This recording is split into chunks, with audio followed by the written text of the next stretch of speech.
So hello everyone, আজকে যাচ্ছি একটু পুজোর কেনাকাটা করতে। আর এই যে আমার ড্রেসে কালো একটা স্পট দেখতে পাচ্ছ, এটা কিন্তু মানে আমি মাস্কারা লাগাতে গিয়ে আর কি এটা খারাপ হয়ে গেছে। তো প্লিজ তোমরা কিছু মনে করো না। আর তো এখন তো যাচ্ছি কেনাকাটা করতে, যাব একটু চশমা কিনতে, শ্রীলেদার্সে, এইসব জায়গায় যাব। এখনো কেনাকাটা বাকি আছে, তো তোমরা কত দূর কি করলে আমাকে অবশ্যই জানিও। আর দেখো আমি শ্যুট করতে গিয়ে আমার ঘেমে কি অবস্থা। তো যাই হোক, অলরেডি প্রচণ্ড গরম, তো তোমরা কে কি কিনলে অবশ্যই আমাকে জানিও।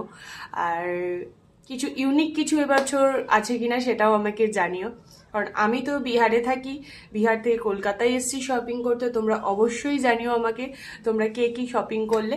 বাকিটা আমি তোমাদের সাথে আস্তে আস্তে শেয়ার করব। এটা জাস্ট একটা ছোট ভিডিও তোমাদের সাথে আমি দিলাম। তো আজকের দিনটা তোমরা খুব ভালো কাটাও। আর তো চলো আমি এখন যাই শপিং করতে, বাই।